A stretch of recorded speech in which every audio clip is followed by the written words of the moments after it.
Is that what they're called? I don't I have think no so. idea what they're called. Thought it was dangerous. You ready, Joel? My kids would Right. call it a wish. That's what I would call it. Yeah. This is a wishing something or other. Yeah. I wish, I wish we had irrigation already. Say it out loud. I wish we had irrigation already.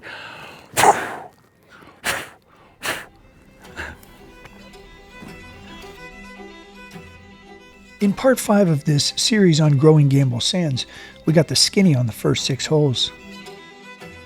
So you've got 6 holes to maybe get your legs under you, post a score, 3 short 4s, drivable 5s, and then 7T, I think the thing gets teeth. And 7 all the way probably to, at least, could be all the way to 13. There's some tough holes in the middle. But before there's more of the hole-by-hole tour, specifically 7 through 13, let me introduce you to the agronomist of Gamble Sands. My name's Josh Truan, golf course superintendent here at Gamble Sands. I was in California for a little bit, Pebble Beach Company, worked there, and realized that that wasn't the right fit for me. And I'm from the Seattle area, and there was a job available up here at this rooster Washington out in the middle of nowhere. I've heard of Chelan as a kid, you know, and I was like, all right, well, I like Washington. Let's get back up to the Pacific Northwest. And came up here, applied for the job. It was on TurfNet. I probably was the only one who applied because it was in the middle of nowhere, and started 2 weeks later. As Kidd says in the opening, they're missing a key ingredient before they can make significant progress on the second course. We're good most of the way, but we really need water in a hurry if we're gonna achieve, you know, half a dozen holes grassed out this year. I'm not sure there's an architect out there who, when building a course, doesn't want the superintendent involved from the start. Small town, middle of nowhere, didn't know what was going on, but for a 22-year-old kid, I thought it was the greatest thing ever. And you know, the ability to build something out of nothing, that was fun to me.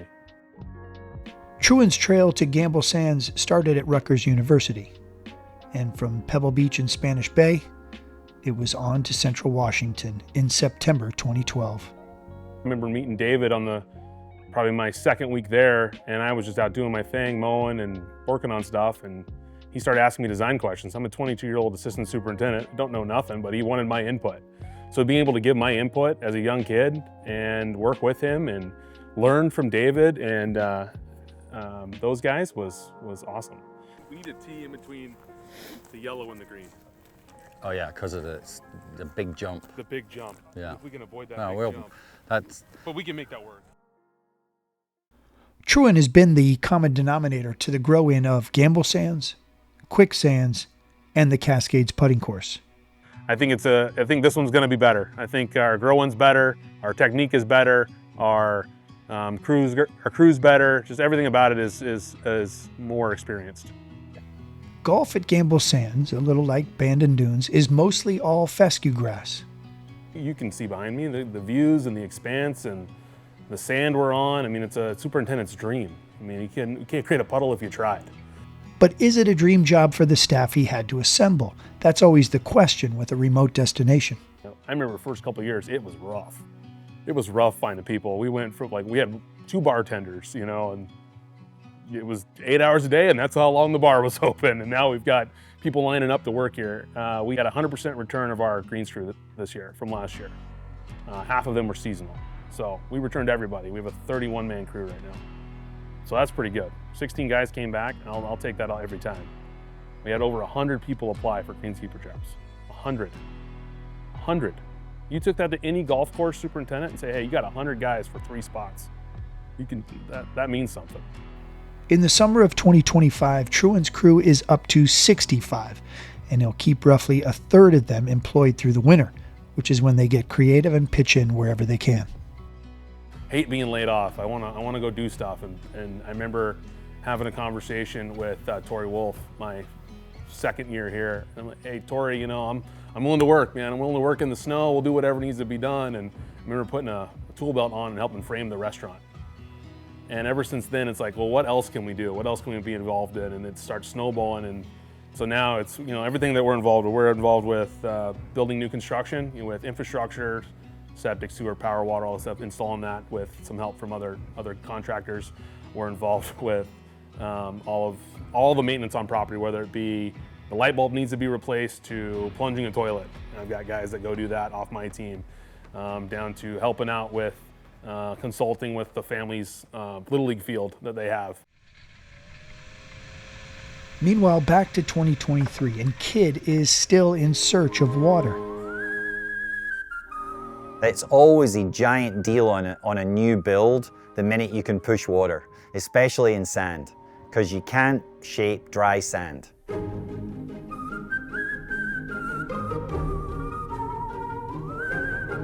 And that's what we're playing with right now. So the minute we can start to get water out there, everything changes. I mean, you will see on your next trip up here, the minute we have some water, you'll be like, oh, now it makes total sense. It's a bit like a coloring book with no color. And suddenly you add some color and you're like, oh, it's a lion. You know, it'll come out right away. They got power and ultimately all the water they needed for a proper grow-in on the latest 18-hole addition to Gamble Sands. Cut to the grand opening of Scarecrow, the second 18-hole Kidd-designed course at Gamble Sands, which was August 1st.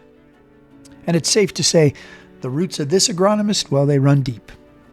Yes, I might work more, I might work long hours, but there's a light at the end of the tunnel and there's a reward for it. And having that peace of mind and that security of that I want to be here, I like being here, I've got no reason to leave here. And I'm trying to think, what other jobs would I take other than being here at Gamble Sands? And I don't know if there's a whole lot. Cheers to Truan and his staff and all that has been done and continues to be done to present this portfolio of golf, for adding the color to Kidd's canvas. It is, in fact, a lion. Back to Kidd, the course tour, and the trials and tribulations of the middle. 1 through 5, there are opportunities. Nothing's going to kick you too hard. 6, 7, and 8 are tough. They're longish holes. They're over across wide-ranging terrain with a lot of things that could go wrong. So I think that you get an easy start. First 5, you got a chance to build up. 6, 7, and 8, you're holding on. And then weirdly, I mean, the thing that's super exciting about this golf course is when the course really starts is probably 9T.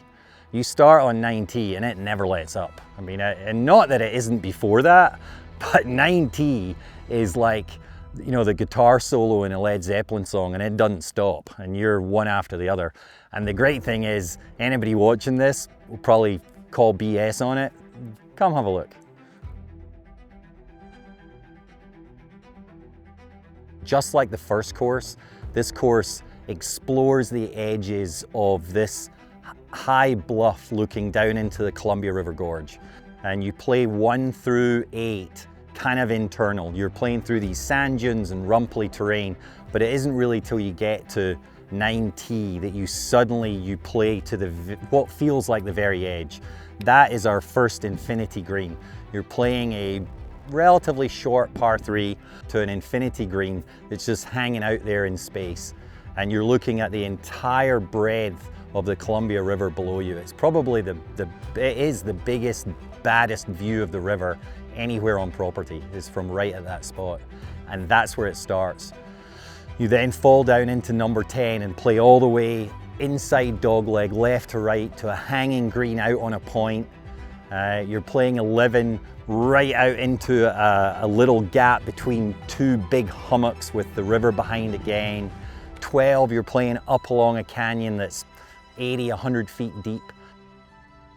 And then 13, cutting back towards the 9th tee. So you're back up on top with this big broad view. So that first loop of 9 through 13 is your first real exploration of the edges.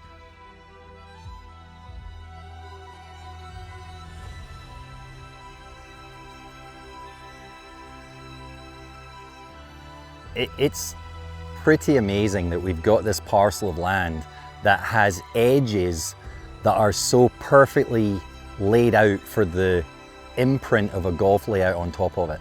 We're able to play so many of these holes along edges. These edges are cutting back inland half a mile, 3/4 of a mile, and yet there's still these giant gulches that the golf course is playing along the edge of. you can draw parallels to Cape kidnappers in New Zealand, God forbid, Pebble Beach.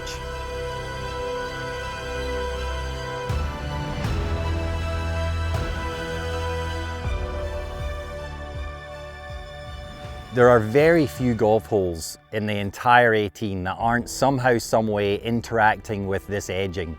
And that is what the terrain we started with. It's a bit like my first work at Bandon. How much credit can you really take for the piece of ground you start with?